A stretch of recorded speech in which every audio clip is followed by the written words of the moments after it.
The big space station floated in the dark between stars. It was huge, made of shiny metal and glass that caught the light from distant suns. This was the Galaxy Council Station, where aliens from 47 different worlds came to make decisions. For the whole galaxy, Ambassador Lisa Martinez walked down the long hallway. Her boots made soft sounds on the smooth floor. She had been doing this job for 3 years now, speaking for all humans in the galaxy. Today felt different, though. Today she carried a message that would change everything. The meeting room was enormous. Aliens of all shapes and sizes sat in special chairs made for their bodies. Some looked like giant bugs, others like living crystals. And some were so strange that Lisa still did not understand how they worked. But they all had one thing in common. They looked down on humans.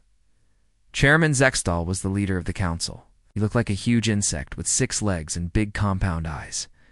When he was amused, he clicked his jaw parts together in a way that sounded like breaking sticks. He was doing that now as he looked at Lisa. "Ambassador Martinez," he said in his buzzing voice, "surely your people cannot be serious about these demands." Lisa looked at the floating screen that showed the latest. Trade rules. The council had just passed new laws that made it even harder for humans to do business with other worlds. Humans had to pay higher taxes, follow more rules, and get permission for things that other species could do freely. "Chairman," Lisa said, keeping her voice steady, "humans have done more for this galaxy in the past 10 years than most species have done in 1,000 years. We have fought in your wars, shared our technology, and protected your trade routes.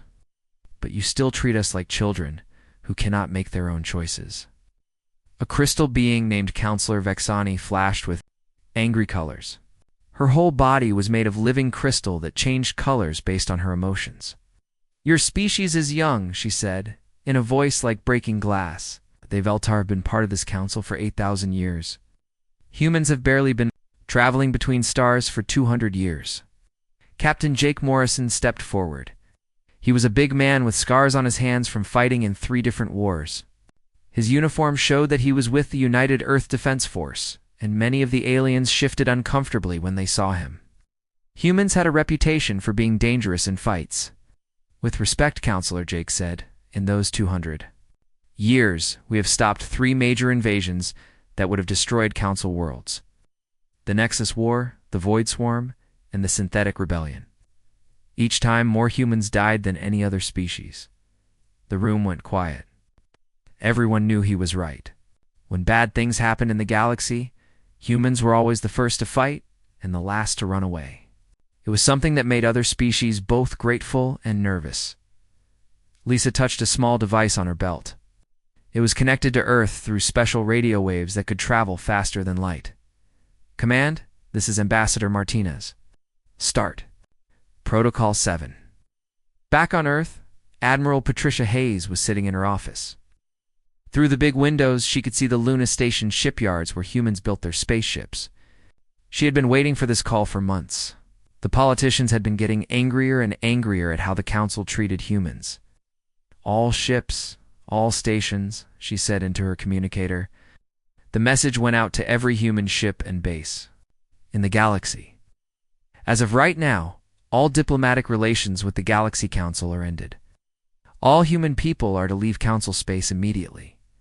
This is not a practice run. The effect was immediate.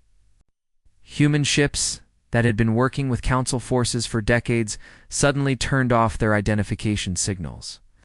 Trade ships changed course, heading back toward human space. Most shocking of all, the big human research stations that had been sharing new discoveries with other species went dark. Dr. Amanda Foster was in charge of a research station near Proxima Centauri. She had been working with alien scientists for years, trying to understand new ways to heal injuries using quantum energy. Her team was made up of humans and aliens working together. "What do you mean all humans are leaving?" asked Dr. Kethfer. Her colleague from Arcturus, his fur was standing up with worry. "We are so close to a breakthrough with quantum healing." "Orders are orders," Amanda said, though her heart hurt at leaving behind years of work. "All human research information is being moved to Earth computers. I am sorry, but we cannot share it anymore under the current political situation." The news spread across the galaxy like wildfire. Species that had relied on human protection suddenly found themselves alone and vulnerable.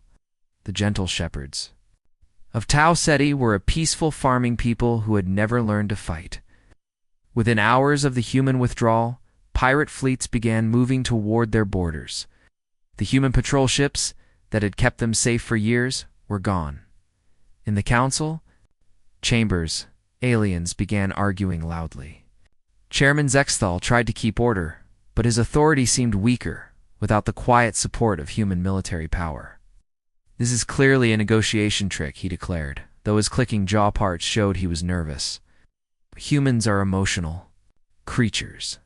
They will come back when they realize what they are doing." Counselor Rethmer of the Titanium Worlds was not so sure. His people had been the first to make trade deals with humans, and they understood human thinking better than most. "Do not understand them, Chairman. Humans do not make empty threats. If they decide to do something, they do it no matter what it costs them."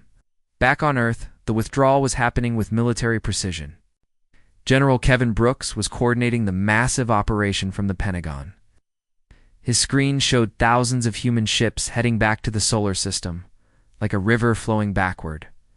"How many ships are we talking about?" he asked his assistant. "Lieutenant Colonel Maria Santos. It's about 40,000 civilian ships, 8,000 military ships, and over 2 million people," she reported. "The economic impact on Council space will be very significant." The economic shockwaves were already starting. Human companies had been deeply connected to galactic trade networks. Their sudden absence created shortages of goods, delays in shipping, and market crashes on dozens of worlds.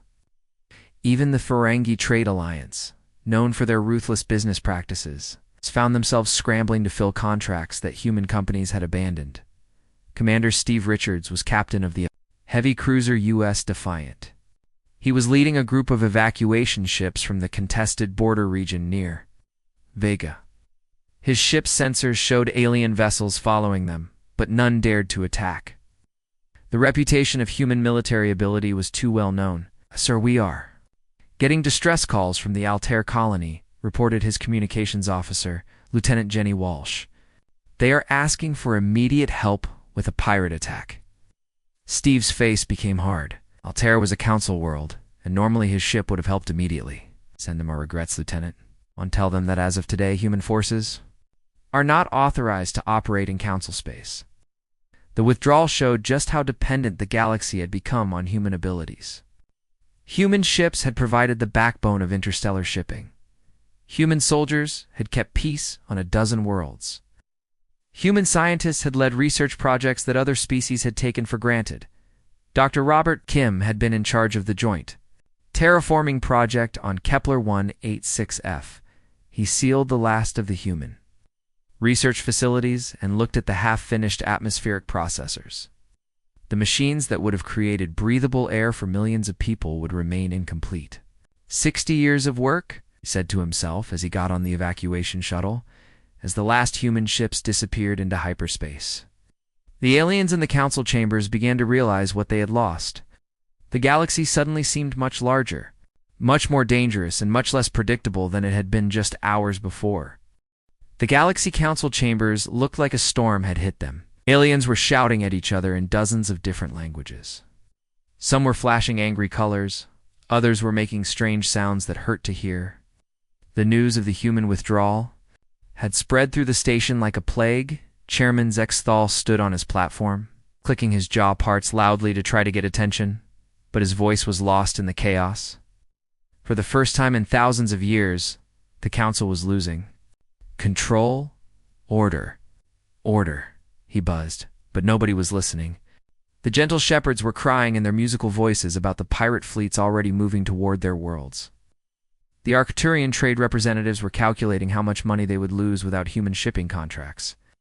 The warrior species were arguing about who would fill the security gap left by human forces. Counselor Vexani's crystal body was flashing red with panic. She had never seen the council in such disorder. "This is a disaster," she said to anyone who would listen. "We have lost the most effective military force in the galaxy." Species that had relied on human protection were sending desperate messages. The farming worlds of the Outer Rim were already reporting strange ships on their borders. The mining colonies in the asteroid belt were begging for security forces that no longer existed. Trade routes that had been safe for decades were now hunting grounds for pirates and raiders. On Earth, Admiral Patricia Hayes watched the chaos through intercepted communications.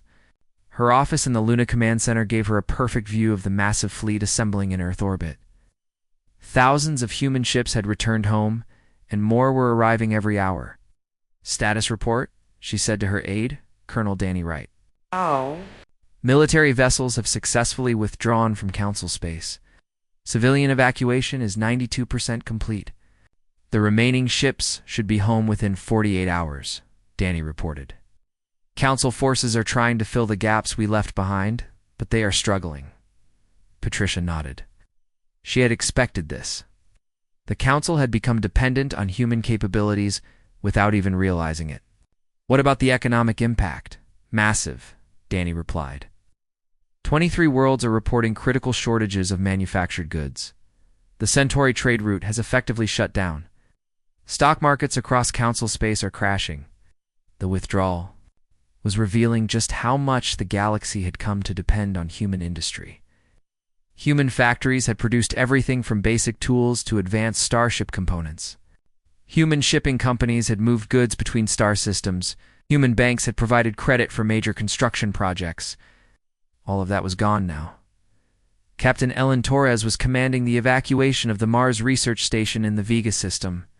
Her ship, the UES Guardian, was one of the last human vessels in Council space. Around her, alien workers watched in confusion as humans packed up decades of research equipment. Captain Torres called Dr. Yentl, a six-armed scientist from the Helix Nebula. "Surely you cannot take all of this research with you. This work belongs to the galaxy, not just to humans." Ellen looked at the alien scientist with tired eyes. "Dr. Yentl, human taxpayers funded this research. Human scientists developed these technologies. Human workers built this equipment. The Council decided we were not equal partners, so we are taking our partnership with us." The research station had been working on new types of energy shields that could protect entire planets. The project was nearly complete, but without human expertise, it would never be finished.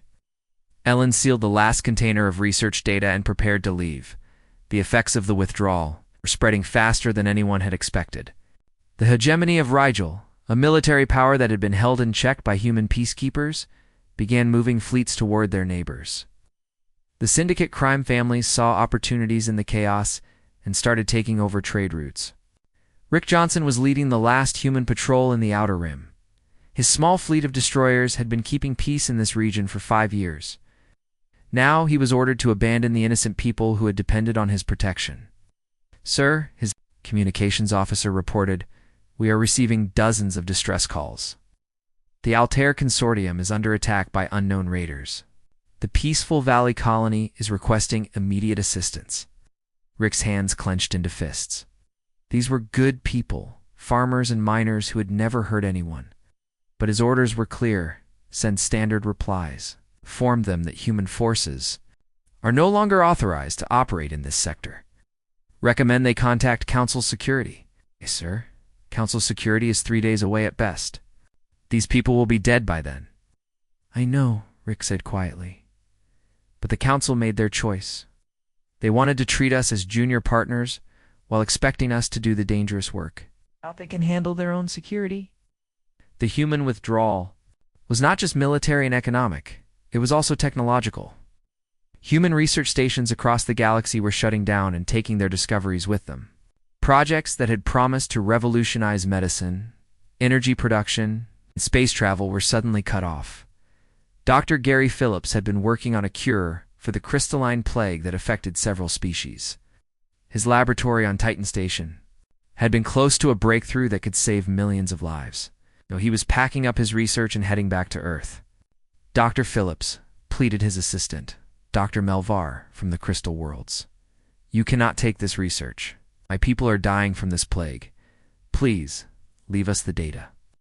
Gary stopped packing and looked at the desperate alien. "Dr. Melvar, I have worked on this project for 8 years. I've sacrificed time with my family, my health, everything. And when I applied for a research grant last year, the council committee told me that human scientists were too aggressive and not collaborative enough. They cut my funding in half. That was a mistake, Melvar said. The committee was wrong. Yes, they were wrong, but now it is too late. The council has shown what they think of human contributions. We are taking our contributions with us. The space around Earth was becoming crowded with returning ships. The Luna shipyards were working around the clock to process the massive influx of vessels. Many of the ships needed repairs after their long journeys home. Others needed to be refitted for new missions in human space. Admiral Tony Martinez was in charge of fleet operations. He had been planning for this day for months, but the scale of the withdrawal was still overwhelming. We need more dock space, he told his staff. Start converting the civilian ports. Every ship needs to be processed and reassigned. The withdrawal was also revealing the true size of humanity's presence in the galaxy. Government officials had known that humans were spread across dozens of star systems, but the actual numbers were staggering. 2 million people were coming home along with all their equipment, research, and accumulated wealth. Secretary of Defense Paul Anderson was briefing President Stone on the situation. Madam President, the withdrawal is proceeding ahead of schedule, but we are also seeing unexpected opportunities. Several independent worlds have contacted us about security contracts.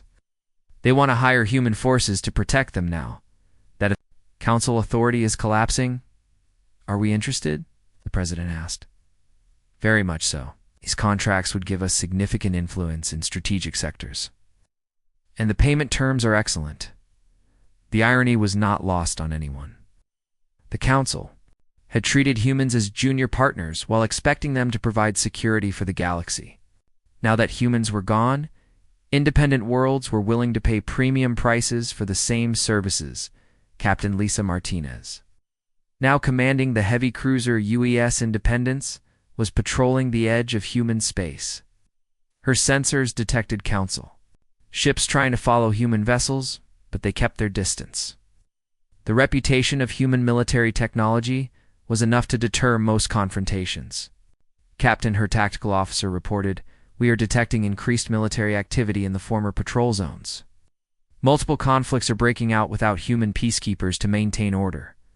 Lisa nodded. It was exactly what they had predicted. The galaxy was about to learn what life was like without human protection. The lesson would be painful for everyone involved. 3 months had passed since the humans left. The galaxy was falling apart faster than anyone had imagined. What had started as economic problems had turned into full-scale wars. Pirates controlled major trade routes. Aggressive species were taking over weaker neighbors. The council's authority was crumbling everywhere, Chairman. Zextal looked out from the observation deck of the council station. The space around them used to be filled with ships from dozens of species, all working together in peaceful trade. Now he could see only a few scattered vessels, and most of those were military ships on patrol duty. "The situation reports, Chairman," said his aide, bringing him a stack of data tablets. Each one contained worse news than the last. The hegemony of Rigel had taken over 6 star systems in the past month. Their war fleets moved freely through space that had once been protected by human patrols. The syndicate crime families had blockaded 3 major trade routes and were demanding payment from anyone who wanted to pass through. Dozens of colonies were sending desperate pleas for help that the council could not answer in the council chambers. Emergency sessions had become a daily routine. The Great Hall that had once been filled with representatives from 47 species now had many empty seats. Some species had withdrawn from the council entirely, deciding they were better off making their own deals with local powers. Counselor Bexani's crystal body was showing permanent stress fractures. The constant worry had damaged her physical form in ways that might never heal. "We have lost effective control of 37% of council space," she reported to the assembly. "Our peacekeeping forces are overwhelmed. Our economic system is collapsing." The numbers were devastating. Trade volume had dropped by 60%. Unemployment was rising on every council world. A carefully balanced system of interstellar Cooperation that had taken thousands of years to build was unraveling in months. The humans must be made to see reason, Chairman Zexthal declared, his clicking growing more desperate. Send another diplomatic mission to Earth. Counselor Rethmer, whose people had the longest relationship with humans, shook his head sadly. We have sent 12 diplomatic missions, Chairman. All have been turned away at the border. The humans are not interested in negotiation under the current power structure. This was the most frustrating part for the Council. They had expected humans to come back quickly once they realized the cost of independence. Instead, intelligence reports showed that human space was thriving. Without Council regulations and oversight, human colonies were expanding faster than ever before. Captain Sarah Walsh commanded the Council intelligence ship, CSS Monitor. Her mission was to observe human activities from just outside their territorial borders. What she saw through her long-range sensors was both impressive and terrifying. Command, this is Monitor, she reported during her daily briefing. Human construction activity has increased by 400% since the withdrawal. I am detecting massive shipyard expansions, new colony sites, and what appears to be advanced weapons testing. The humans were not just surviving without the Council. They were growing stronger. Every week brought reports of new human settlements in previously unexplored systems. Their ships were becoming more advanced, incorporating technologies that the Council had restricted for decades. Dr. Kethfer, the Arcturian scientist who had worked with humans for years, was studying the problem from his laboratory on Arcturus Prime. He had been reviewing old research files, trying to understand how humans had contributed so much to galactic science. What he found disturbed him deeply. By the Ancient Ones, he whispered, as he looked at quantum field equations that had been part of joint human-Arcturian research. We never understood what they were really doing. The research had been labeled as basic, faster-than-light communication studies, but the human contributions showed mathematical concepts that were far beyond anything the Council had achieved. Dr. Amanda Foster and her team had been working on technologies that could revolutionize space travel itself. They were holding back, Kethfer realized. They were sharing just enough to help us, but keeping their most advanced discoveries to themselves. This discovery led to a terrifying conclusion. If humans had been restraining their technological development to avoid alarming the Council, what were they capable of now that they were free from those restrictions? Fleet Admiral Susan Chang was commanding the Human Border Patrol from her flagship, the UES Determination. Her ships formed a steel barrier around human space, turning away any Council vessels that tried to enter. The job was becoming easier, as fewer aliens dared to approach human territory.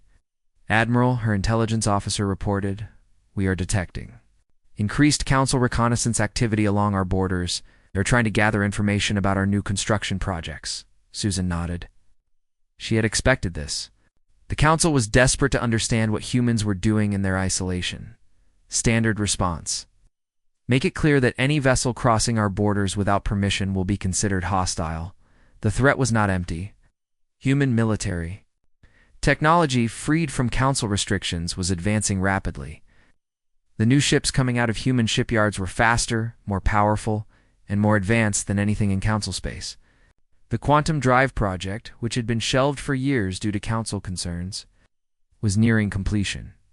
Dr. Gary Mitchell was leading the quantum drive research at the Titan Research Station. His team had achieved something that Council scientists had said was impossible: a stable quantum field that could improve faster-than-light travel by more than 10 times. "The test results are incredible," he told his research team. "We are looking at a minimum 10-fold improvement in FTL efficiency, and this is just the beginning." Oh. The implications were staggering. If humans developed significantly superior space travel technology, their expansion would accelerate beyond anything the galaxy had ever seen. They could reach unexplored regions of space that were impossible for other species to access. Back on the Council station, the daily crisis meetings were becoming more desperate. Chairman Zexthal had aged visibly in the past 3 months. His compound eyes were dim, and his clicking had become weak and uncertain. "The Outer Rim colonies are completely cut off," reported the military coordinator. "Pirate fleets control all the major shipping lanes. We cannot get supplies through without massive military escorts that we do not have. What about the Peaceful Valley incident? Asked Counselor Vexani. Total loss. The colony was destroyed. 2 million dead. Raiders took everything of value and left. The room fell silent. Peaceful Valley had been one of the most successful agricultural colonies in the galaxy. It had fed dozens of worlds and employed hundreds of thousands of people. Now it was gone, destroyed by criminals who would never have dared to attack while human patrols were active. This is what happens without human protection, Counselor Rethmer said quietly. We took their security for granted. We thought we could maintain order with our own forces. The truth was becoming impossible to ignore. The Council's military had been designed for ceremonial purposes and minor peacekeeping operations. When real threats emerged, they'd always depended on human forces to handle the dangerous work. President Elizabeth Stone was reviewing the latest reports from human space in her office in New Geneva. The past 3 months had been incredibly productive for humanity. Without Council regulations slowing them down, human colonies were establishing themselves at record speed. The expansion statistics are remarkable, she told her Chief of Staff, Director Carl Johnson. We have established 47 new colonies since the withdrawal. Our industrial output has increased by 300%. Our military strength has doubled. And the Council situation, Carl asked, deteriorating rapidly.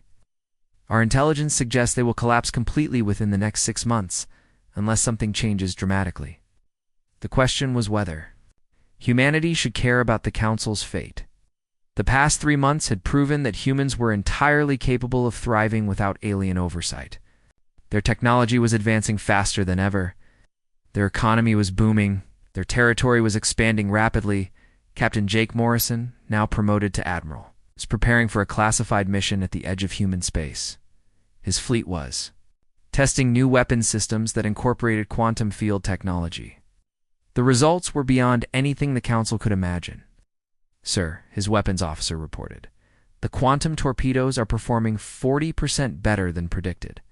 These weapons could penetrate any known shield system in the galaxy. Jake nodded grimly. He had fought alongside alien species for years, but he understood the reality of galactic politics. If the Council continued to collapse, humanity would need to be ready to defend itself against whatever emerged from the chaos. The galaxy was entering a new age. Humans were going to be its dominant force. 6 months had passed since the humans withdrew from the Galaxy Council. The situation had gone from bad to catastrophic. Half of Council space was now controlled by criminal organizations or aggressive military powers. The carefully built civilization of thousands of years was crumbling into chaos and war. Dr. Kethfer sat in his laboratory on Arcturus Prime, staring at research data that made his fur stand on end with fear. He had been studying the old human research files for weeks, trying to understand technologies that his people had worked on with human scientists. What he discovered was shocking. They were centuries ahead of us, he whispered to his empty laboratory. We thought we were teaching them. They were the ones doing the real science. The quantum communication project that Dr. Amanda Foster had led was not just about faster messages between stars. The mathematical equations showed that humans had been developing technology that could change the basic laws of physics. They had been on the edge of discoveries that would make their ships faster than anything imaginable. Kethfer realized that humans had been carefully hiding their true scientific abilities. They had shared enough to help other species, but kept their most dangerous discoveries secret. Now that they were free from Council oversight, there was no telling what they might create. The Council station itself was becoming a sad place. Of the alien representatives had gone home to deal with crises in their own territories. The great halls that had once buzzed with diplomatic activity were now mostly empty. Chairman Zexel spent his days staring at reports of disasters that the Council could not prevent. Another colony has fallen, his aide reported, bringing yet another tablet full of bad news. The mining world of Kepler 438b. The pirates took everything and sold the population into slavery.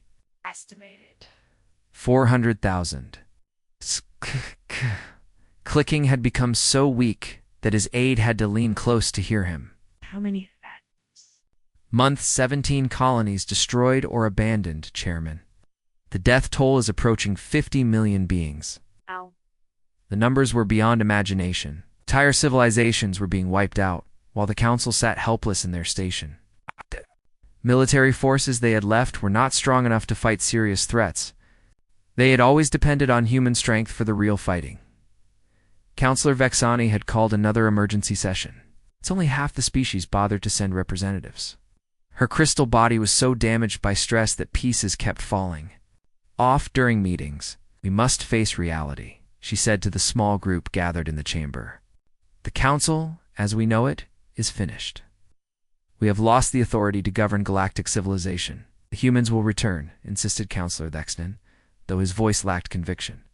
They need galactic trade. They cannot survive in isolation forever. Councillor Rethmar shook his head sadly. His people had been monitoring human activity more closely than anyone else. You are wrong, old friend. Intelligence reports show that human space is more prosperous than ever. They do not need us. We need them. Intelligence reports painted a picture that terrified the remaining council members.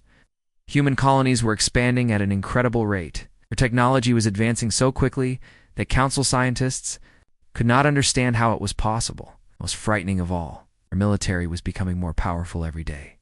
Captain Dana Ellis commanded the council intelligence ship CSS Observer. Her mission was to watch human activities from outside their borders and report what she saw. Every report she sent back made the council more desperate. Human ships are now using some kind of advanced propulsion system, she reported during her weekly briefing. Their vessels are moving at speeds that our sensors can barely track. They are reaching star systems in days that should take us weeks. To reach the quantum drive technology that humans had developed was changing everything. Human exploration ships were mapping regions of space that other species had never even attempted to visit.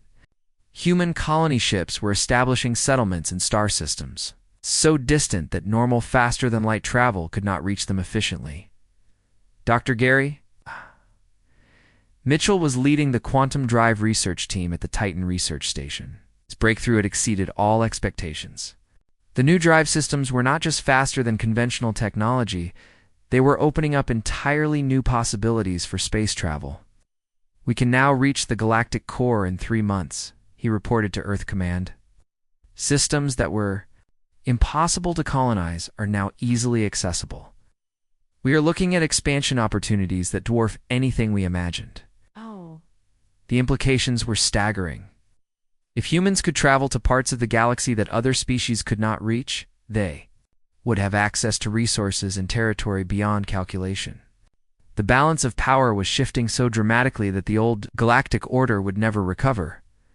President Elizabeth Stone was meeting with her cabinet to discuss the council situation. Reports from across the galaxy showed that civilization was collapsing without human support. The question was whether humanity should care about the fate of species that had treated them as inferior. The casualty reports are getting worse every day, Secretary of State Rachel Murphy reported. Entire species are facing extinction.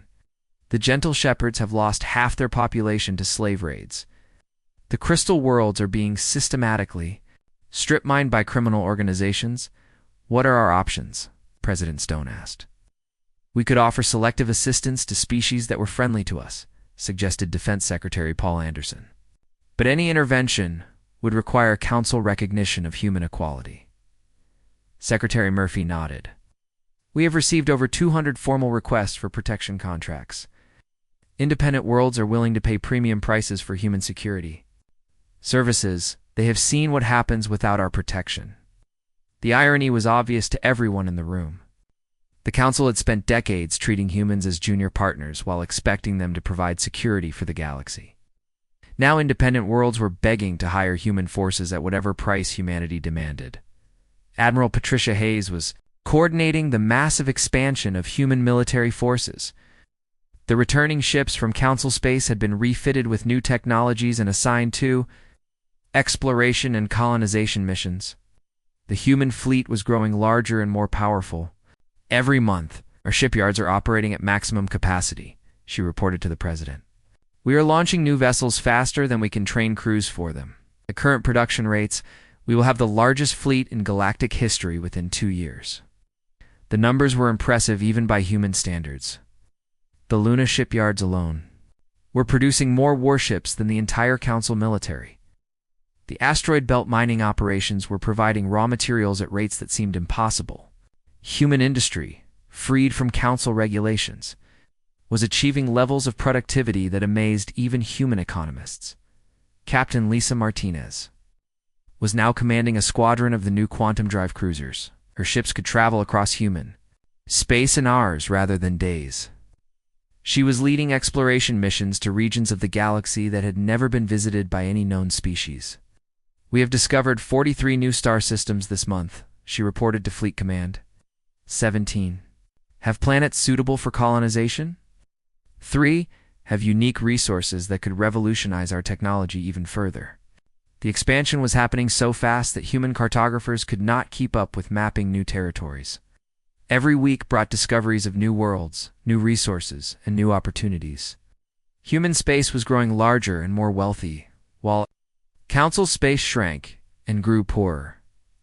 Dr. Amanda Foster was now directing terraforming operations on 12 different worlds simultaneously. Her teams were using technologies that turned barren planets into garden worlds in months rather than decades.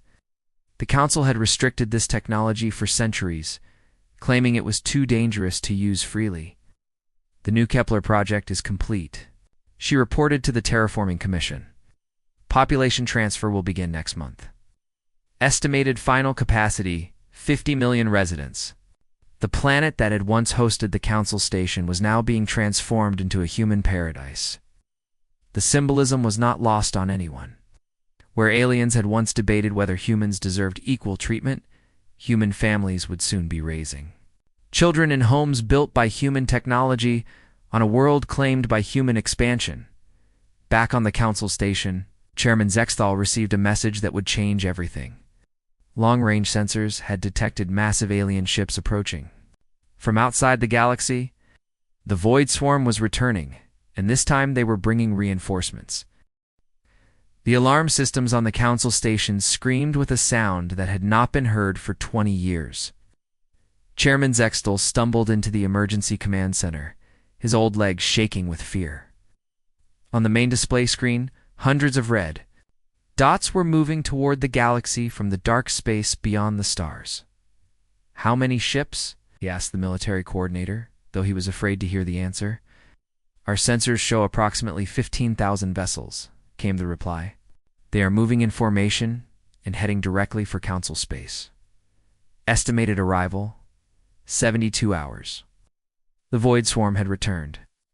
20 years ago, they had come from outside the galaxy like a plague of destruction, consuming everything in their path. It had taken the combined forces of 47 species to stop them, and even then the victory had cost millions of lives. The humans had led that fight, losing more ships and soldiers than any other species. Now, the swarm was back with a larger fleet, and the galaxy had no unified defense. The Council military was scattered and weak. Most species were fighting their own wars or had withdrawn from galactic affairs entirely. The humans, who had been the backbone of galactic defense for decades, were gone. Councilor Vexani materialized in the command center, her crystal body flickering with panic. "We must contact the humans immediately," she said. "They are the only force that can stop the swarm." "The humans have made it clear they want nothing to do with us," Zexthal replied bitterly. "We have sent dozens of diplomatic missions. They turn everyone away at their borders." "Then we go ourselves," Vexani declared. "We broadcast a message directly to Earth. We tell them the truth about what we face." On Earth, President Elizabeth Stone was meeting with her military advisors when the emergency transmission arrived. The message was broadcast on all frequencies, desperate and unencrypted. Chairman Zexthal appeared on the screen, his insect features showing exhaustion and fear. "People of Earth," he began, his clicking voice barely controlled. "I speak to you not as chairman of the council that rejected you, but as a representative of billions of beings who face extinction. The Void Swarm has returned with a fleet larger than any we have ever seen. Our defenses cannot stop them. We're wrong to treat humanity as inferior. We are wrong to deny you equal partnership. We ask not for your forgiveness, but for your help. The transmission continued for several minutes, showing sensor data of the approaching swarm fleet. Its images were terrifying. Alien ships were massive, dark vessels that seemed to absorb light rather than reflect it. They moved with purpose and coordination that suggested intelligence far beyond what the galaxy had faced before. The Council is prepared to offer humanity full partnership in a new galactic order, Zexthal concluded. We will accept human leadership. In military matters, we will recognize human territorial claims. We will share technology and resources equally. Please, the galaxy needs humanity's strength and courage. President Stone turned to her advisors after the transmission ended. Analysis. Admiral Patricia Hayes spoke first. The sensor data appears authentic. If these numbers are correct, the Void Swarm has returned with a fleet 3 times larger than their previous invasion. Council forces alone cannot stop them. About our capabilities? The President asked. General Kevin Brooks consulted his tactical display. Our quantum drive ships give us significant mobility advantages. Our new weapon systems are more powerful than anything in Council space. But even with our technological superiority, facing 15,000 enemy ships would be challenging. Secretary Paul Anderson raised a crucial point. Madam President, we need to consider what happens after the battle. If we save the Council, we return to the old system where they make decisions and we do the fighting. If we let them fall, the swarm will eventually come for us anyway. President Stone nodded slowly. She had been thinking the same thing. This crisis presented an opportunity to reshape galactic civilization completely. Contact Admiral Morrison. Tell him to prepare the fleet for deployment. But we do this on our terms. Admiral Jake Morrison received his orders while commanding the Human Expeditionary Force near the edge of human space. His fleet consisted of 2,000 ships, equipped with the most advanced technology humanity had ever developed. Quantum drives, plasma cannons, energy shields that could withstand incredible punishment. All ships, this is Admiral Morrison. He broadcast to his fleet. We are moving to engage the Void Swarm. This is not a rescue mission for the Council. This is humanity taking its rightful place as the dominant power in the galaxy. The human fleet moved with precision that amazed even veteran spacers. Ships that had taken days to travel between star systems now moved in hours. The quantum drive technology allowed them to appear anywhere in the galaxy with almost no warning. Captain. Lisa Martinez commanded the advanced scout force aboard the UES Independence. Her ships were the first to make contact with the Void Swarm fleet. What she saw through her sensors was worse than the Council reports had indicated. Admiral Morrison, this is Independence, she reported. The enemy fleet is larger than estimated. One count over 20,000 vessels. They are using some kind of new technology that makes their ships harder to detect. Understood, Captain. Proceed with reconnaissance. Do not engage until the main fleet arrives. Lisa watched the alien ships move through space like a living thing. They traveled in perfect formation, their dark holes seeming to bend light around them. These were not the same creatures that had attacked 20 years ago. They had evolved, grown stronger, and learned from their previous defeat. Back in Council space, the remaining alien species watched their sensors with growing terror. The Void Swarm was still 12 hours away, but panic was already spreading through every inhabited system. Ships were fleeing in all directions, trying to escape the coming destruction. Dr. Kethfer monitored the situation from his laboratory on Arcturus. Prime. His people had been among the first to face the swarm during the previous invasion, he remembered. The horror of watching entire worlds consumed by the alien fleet.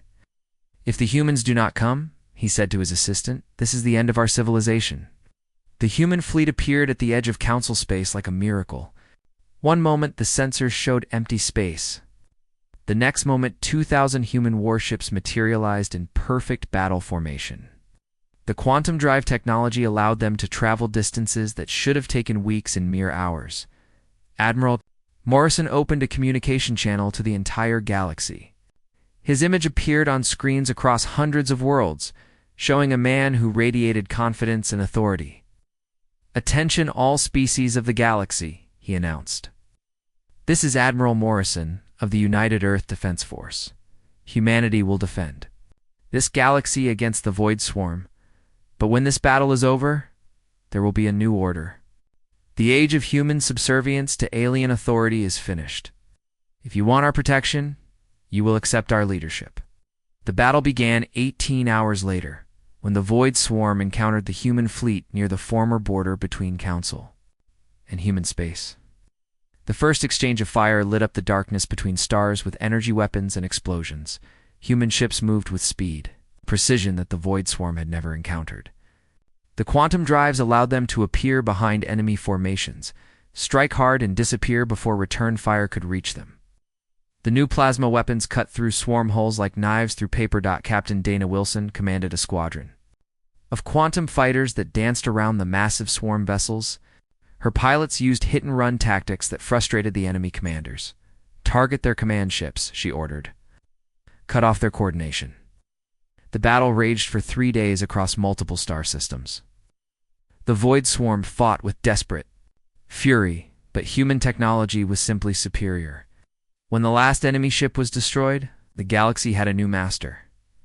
President Stone's final message to the galaxy was broadcast from the rebuilt Council Station, now renamed Unity Station. "The old order is dead," she announced. "Humanity offers partnership to all species willing to accept equality and cooperation. Those who prefer the old ways of hierarchy and discrimination are welcome to find their own path among the stars." The age of human dominance had begun,